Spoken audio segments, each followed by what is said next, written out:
जय जिनेंद्र सभी को। आपका स्वागत है अहिंसा वाइब चैनल में। लूँगा मैं आपसे, मेरी हिम्मत नहीं पड़ती कभी भी करने की, मगर आज करने का भाव हुआ है। आप 12 साल पहले यहाँ पर आए थे महाराज जी, और आपने यहाँ पर एक छोटा सा मंदिर निर्माण करवा दिया था और उसमें नियम दिलाया था कि यहाँ पर शांति विधान करना। वो आज भी चलता है। और उसी दौरान समोसरण मंदिर की शिलान्यास कराने का जो सौभाग्य आया और समोसरण मंदिर बनाने का भाव आया, तो मेरी उस समय कोई औकात नहीं थी। मैंने 50 लाख रुपए का आपसे निवेदन किया था, मगर आपने कहा था कि 2 करोड़ से कम नहीं बनेगा। मैंने अपना सर आपके सब पैरों में रख दिया और कहा था गुरुदेव कि मैं सब कुछ बेच डालूंगा, तब भी मेरे पास 2 करोड़ नहीं। आपने गुरुदेव बबलू के ऊपर इशारा किया और अपने ऊपर इशारा किया कि तुम चिंता मत करो, ये है और मैं आपका तुम्हारा मंदिर बन जाएगा। कि क्या चमत्कार है महाराज जी। 2 करोड़ का मंदिर खाली उसके न्यू और उसके स्ट्रक्चर में ख़त्म हो गया।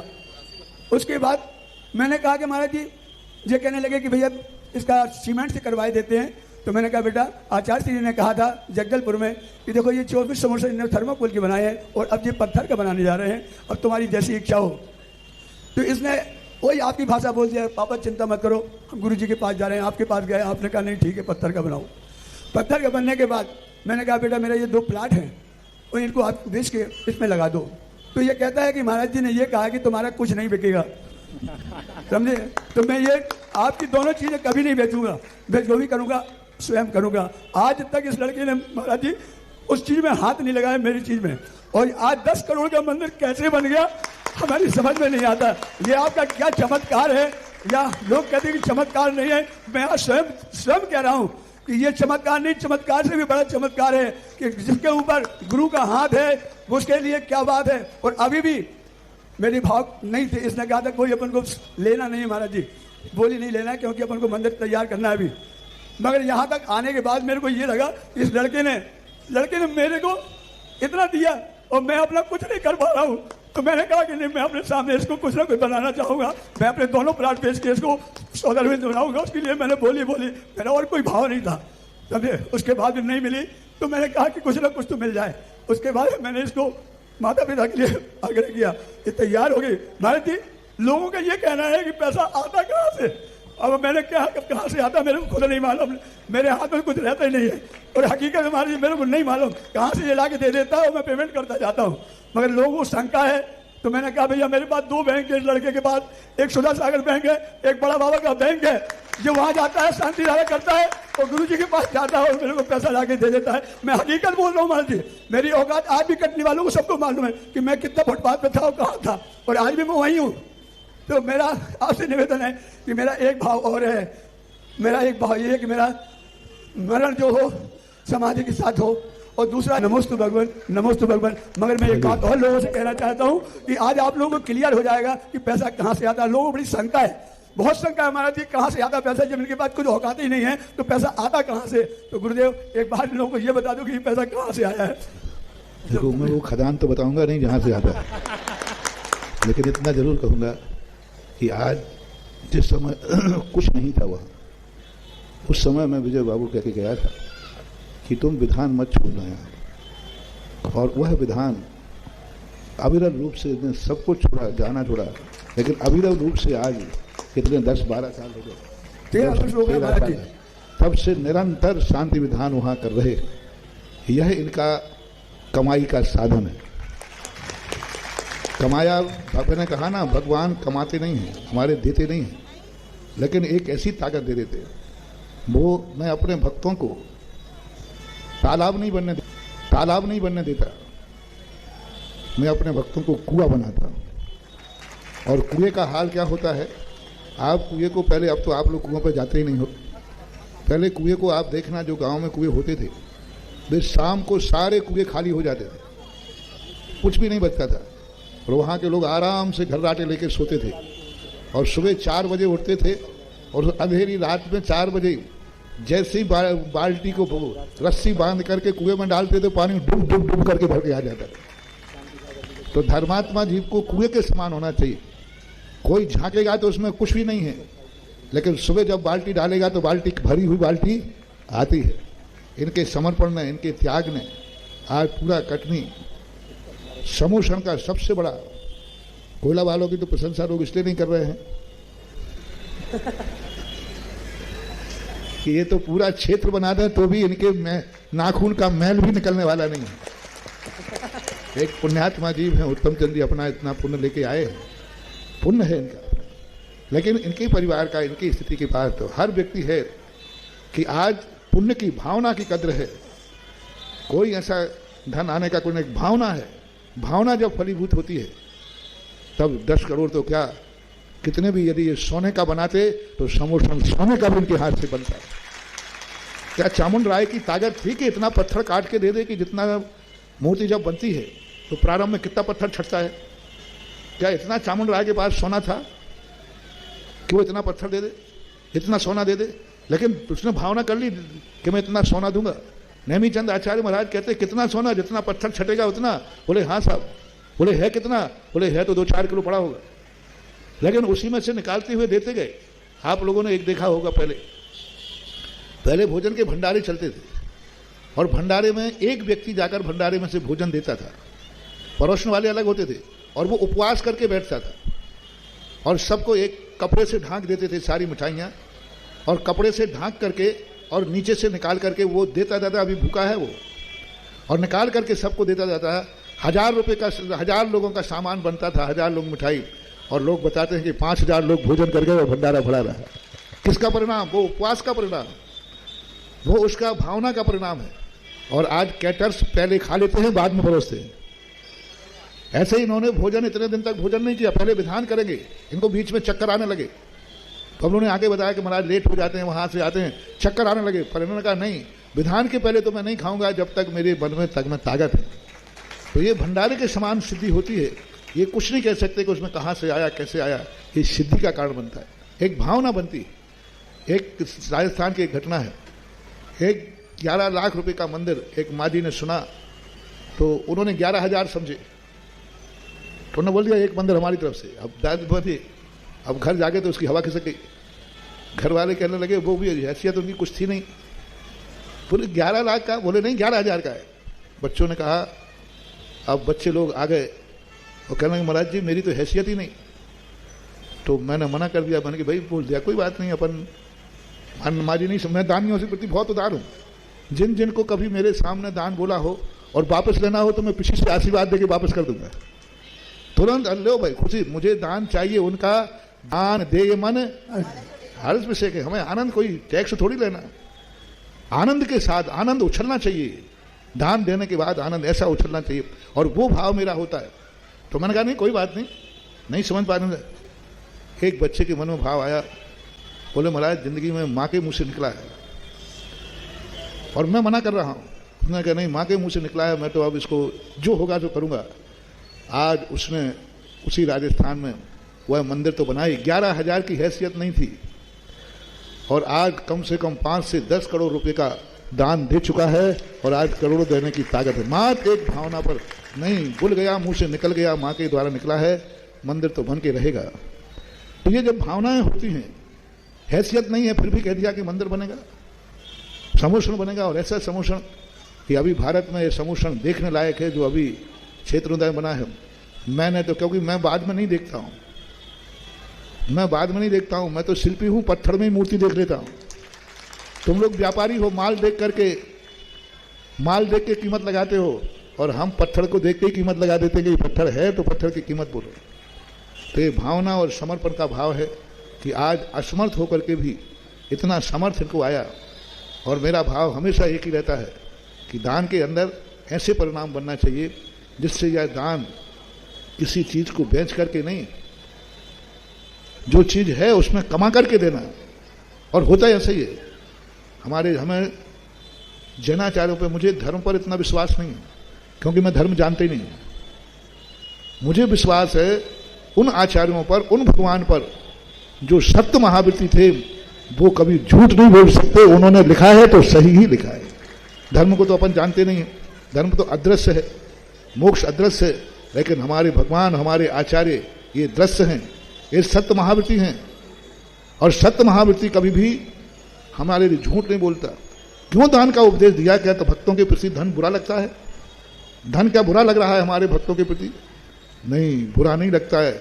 जैसे एक पिता बेटे से कहता है बेटा पैसे को रखना नहीं, इन्वेस्ट करो, और जैसे तुम्हारा पिता बेटे को कहता है बेटे पैसे को रखो मत, इन्वेस्ट करो, बड़े गुरु तुम्हारी बाप का बाप है जो कहता है कि पैसे को पुण्य को इन्वेस्ट करो, भगवान तब तक तुम अमीर बने रहो। ये है, पिताजी व्यापार में इन्वेस्ट कराते हैं, गुरु दान में इन्वेस्ट कराता है, खर्च नहीं करा सकता।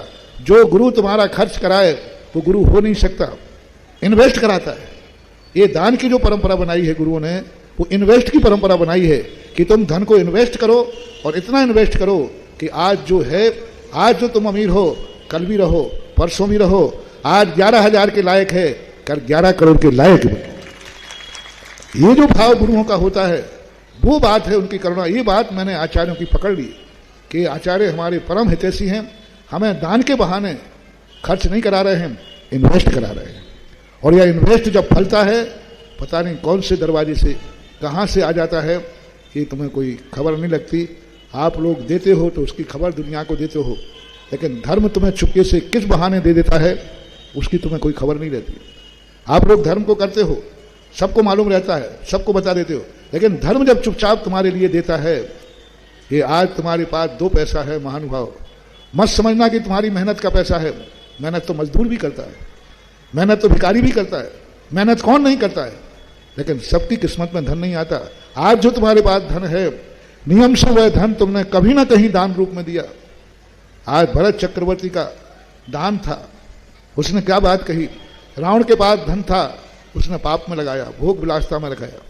उन्होंने कहा धन है लगाओ, और भरत चक्रवर्ती ने कहा नहीं, धन आ रहा है तो धन से धर्म बनेगा, जाओ कैलाश पर्वत के ऊपर।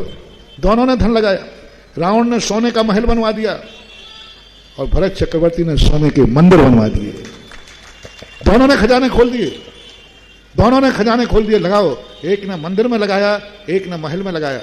महल में लगाने वाला आज एक एक दाने को मोहताज हो रहा है, आज नरकों में पड़ा है, इतना धन, और आज उसकी हालत क्या हो रही। और आज उसी ने धन का सदुपयोग किया, आज अनंत सुख भोग रहा है चक्रवर्ती सिद्धालय में बैठ करके। इसलिए महानुभाव, गुरुओं का जब तुम्हें निर्देश मिले, जब दान दो तो उसको खर्च में मत डालना, उसको इन्वेस्ट में डालना। इन्वेस्ट किया है, और एक नहीं 50 उदाहरण हमारे सामने हैं जो इतना छोटा सा इन्वेस्ट किया और उसके बाद जो उनमें सागत आई। आपके सामने ये विजय बाबू खड़े हुए हैं, एक छोटा सा इन्वेस्टर थे। आज छोटे से इन्वेस्टर ने कल्पना नहीं कर पाओगे कि इतनी बड़ी ताकत इनमें कहां से आ गई। बस इन्होंने यही माना गुरु हमसे जो कह रहे हैं, खर्च नहीं करा रहे हैं, इन्वेस्ट करा रहे हैं। आपकी भाषा में बोल रहा हूं, हमारी शास्त्रीय भाषा में बोलते बीज। शास्त्रीय भाषा में क्या बोलते हैं? दान को हमेशा बीज मान करके देना हमारे दान का बीज है। जैसे किसान दान का बीज चोखा रखता है, ऐसे ही अपने दान को बीज मान करके देना। आपकी फसल ऐसी लहलहाएगी कि आपको देख करके दंग रह जाएंगे कि ये कहां से आ गया मेरे पास इतना। तुमने जिंदगी में नहीं सोचा होगा कि मैं कभी इतना धन भी लगा सकूंगा, बस तुम्हारे लिए लगाते समय आना चाहिए मेरा कोई खर्च नहीं हुआ है, मैंने बीज बोया है, मैंने कोई खर्च नहीं किया है, मैंने इन्वेस्ट किया है। और इन्वेस्ट कभी खाली नहीं जाता। सैकड़ों उदाहरण, अन्यथा जैनाचार्यों को दान की कोई जरूरत ही नहीं थी, कुबेर को जरूरत ही नहीं थी समूषण बनाने की, 225 सोने के कमल बिछाने की जरूरत ही नहीं थी। लेकिन इसलिए क्योंकि जिसके माध्यम से हमारे भक्त आज जितने अमीर हैं कल इससे भी ज्यादा अमीर बन रखे। आज मैं तो हमेशा एक भावना भाता हूं, आपसे भी कहता हूं, आज मेरा भक्त जो दे रहा, भगवान से स्पष्ट कहा हुआ है, हमारे भगवान के साथ बहुत बड़ा क्या बोलते डील है। मैंने कि भगवान जो भक्त हमारा आज दान दे रहा है, यह दान पूरा ना हो पाए उसके पहले वो दूसरा दान देने की भाव कर सके तो ध्यान दें। ये दान पूरा ना हो पाए उसके पहले ही उसका दूसरा मन हो जाए और वो कहे कि नहीं मैंने एक दान दिया अभी पूरा हुआ नहीं, और दूसरा करने का मन हो जाए। जब तक ये परंपरा चलती रहेगी तब तक मैंने भगवान से कहा तुम्हारी कंपनी का मैं सेल्समैन पक्का। और जिस दिन हमारे भक्त ने बोला और वो देने लायक ही नहीं रहा, उसी दिन हमने एडवांस में इस्तीफा देके रखा है कि भगवान फिर मैं नहीं बोलूंगा, क्योंकि मुझे आपके लिए कुछ नहीं बुलवाना है। मैं भगवान के पक्ष में कभी नहीं रहता और भगवान के लिए मैं कभी कुछ नहीं करूंगा, लेकिन मैं सदा जो भी करता हूं करूंगा अपने भक्तों के लिए करूंगा। भगवान का मंदिर मैं कभी नहीं बनवाता, बनवाऊंगा भी नहीं, क्योंकि उनको मंदिर की जरूरत भी नहीं है। हम तो अपने भक्तों के लिए बनवाते हैं कि भक्तों का इतना पुण्य हो कि आज वो मंदिर बना के जाए, कल कहीं उसे फुटपाथ पे जन्म न लेना पड़े, कम से कम उसका जन्म ऐसे माँ बाप के हो जिसका घर का महल हो। तुम सोचते हो महाराज इतने मंदिर बनवा के क्या करोगे? मैं मंदिर बनवाते ही नहीं हूं। मैं तो भावना है कि मेरा भक्त जब मरे और मर करके जहां जन्म ले वो उसे पूरा पूर्वजों से बना हुआ महल मिलना चाहिए, हवेली मिलना चाहिए, वहां उसका जन्म होवे। और जो आवास दान दिए बिना मर जाते हैं उनका जन्म तो होता है लेकिन बदकिस्मती होकर फुटपाथ पे होता है, बदकिस्मती होकर किराए के मकान में होता है। तुम लोग समझ नहीं पा रहे, तुम लोग समझ रहे हो कि मैं मंदिर बनवा रहा हूं। नहीं महानुभाव, मैं तुम्हारा गुरु हूं, तुम्हारे अगले भाव की हवेली का इंतजाम करा रहा हूं। आवास दान का फल जो मैंने शास्त्रों में पढ़ा है वो होता है और यही फल है। आज विजय बाबू ने भी अपने मन की निकाल दी तो हमने भी आज जी भर करके आशीर्वाद दे दिया। ऐसा महाराज जी, ऐसा आशीर्वाद दें और गुरुदेव। हॉस्टल की जहां तक बात आई, कटनी इतने योग्य हो जाए, कटनी की समाज इतने योग्य हो जाए कि यहाँ हॉस्टल बन सके और चल सकता है। इतना बड़ा बोर्डिंग यहाँ बना हुआ है। पंडित जी साहब जगमोहन लाल जी पंडित जी जब वहाँ से निकल के आए तब यहाँ पर ही उनके लिए हॉस्टल बना। ये बोर्डिंग, इसका नाम ही बोर्डिंग है। बोर्डिंग जैन बोर्डिंग क्यों नहीं हो सकता यहाँ भी? आज जब सांगानेर जैसे स्थान पर, खनिया धाने जैसे स्थान पर बन सकता है तो कटनी में क्यों नहीं बन सकता? बनना चाहिए। अब समाज की बात है, ट्रस्टियों की बात है। ट्रस्टी लोग जो चाहें वो कर सकते। ट्रस्टियों लोगों को उधार होना पड़ेगा, या तो वो बनावें या फिर समाज के लिए बनाने के लिए आमंत्रण करें। समाज को बुलाएं कि बनाओ, ये चीज़ खुली पड़ी है, और या तो स्वयं बनाना चाहिए। जब तक ये ट्रस्टियों के अंदर ये भाव नहीं आएगा तब तक ये कार्य होना संभव नहीं होता।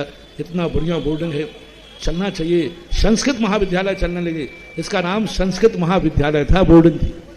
लेकिन आज संस्कृत महाविद्यालय जैन धर्म के हिसाब से कुछ भी यहाँ नहीं है। आज शिक्षा समिति आई थी, मैंने कि भाई सब लोग ट्रस्टी लोग बैठ करके और इस पर कुछ परामर्श करें, उसका विस्तार करें, अच्छा हो। तो कोई चीज़ असंभव नहीं है। मन बदलना चाहिए। हमेशा ये सोचना है जो काम हम नहीं कर पाए यदि दुनिया करती है तो हम तैयार हो सकते हैं। जैसा पहले उस समय सिंघई परिवार ने उदारता देखी कि हम इतने सालों से कन्हैया लाल के द्वारा दी हुई जमीन पर कुछ नहीं कर पाए, तो कम से कम समाज करना चाहती है और महाराज का निमित्त मिल रहा है, तो क्यों ना हम इस बात का मौका दें। और उन्होंने अपनी जमीन को समाज को सुपुर्द करके ये मौका दिया, आज तीर्थ बन गए। यदि समाज को ये मौका नहीं मिलता तो ये तीर्थ नहीं बनता। और पुलक बाबू जो कह रहे थे कि आप आए नहीं हो, वस्तुतः मैं नहीं आया, जबरदस्ती भेजा गया, जबरदस्ती। मैं रामटेक गया आचार्य श्री के दर्शन करने, उनकी वंदना करने गया था। और पंचकल्याण के बाद बोले ऐसा करो, अब मुझे बिहार करना है डूंगरगढ़ की तरफ, तो मैं ऐसा करो यहाँ से बिहार करके कटनी जाओ। मुझे दिन में तारीफ बनी, कटनी में कौन सी बसियत रखी है? तो मैंने कहा भाई कटनी महाराज जी, कटनी आप कटनी बोल रहे हैं ना? हाँ कटनी। मैंने कि वहाँ तो चूना के अलावा है क्या? और कोई मेरी दृष्टि में कटनी का कोई स्थान नहीं था। अच्छा नहीं जाओ कटनी के लिए स्थान पर। अब उन्होंने कुछ कहा नहीं, अपन ज़्यादा जवाब सवाल करते नहीं थे, क्योंकि मैंने ज़िंदगी भर सदा गुरु की आज्ञा के बिना मुझे कोई दूसरी चीज़ थी ही नहीं। उनकी आज्ञा ही मेरी जन्नत थी। उन्होंने जब जो आज्ञा दी, कभी ज़िंदगी में 50 साल में उनकी आज्ञा का कभी उल्लंघन करने का भाव भी नहीं आया। आ गया जब यहाँ ये मिला तब पता चला कि आचार्य श्री को दिख रहा था कि जाओ कटनी, आज कटनी है, एक दिन वो तीर्थ क्षेत्र बन सकता है। तो आपकी भावना छात्रावास की है। यदि ये सबके भाव हों, ट्रस्टी लोगों की इतनी उदारता हो जाए कि इस बोर्डिंग में एक दिन ऐसे लोग रहें कि जैन छात्र पढ़े, खनिया धाना जैसे, सांगानेर जैसे। गुरुदेव, बेटे को माता पिता का सौभाग्य मिला है। मैं आज 7वीं प्रतिमा का आपसे अनुरोध करता हूँ। मेरी 3 प्रतिमाएं, मैं 7वीं प्रतिमा लेना चाहता हूँ। आपका आशीर्वाद मिले मेरे को। नमस्ते मुझे, नमस्ते। आप देख रहे थे अहिंसा वाइब्स। जैन समाज, संत संघ और धर्म जगत की हर महत्वपूर्ण खबर सबसे पहले पाने के लिए चैनल को सब्सक्राइब करें और बेल आइकन को अवश्य दबाएं। हम लाते रहेंगे आपके लिए सत्य, श्रद्धा और संस्कार से जुड़ी हर विशेष जानकारी। जय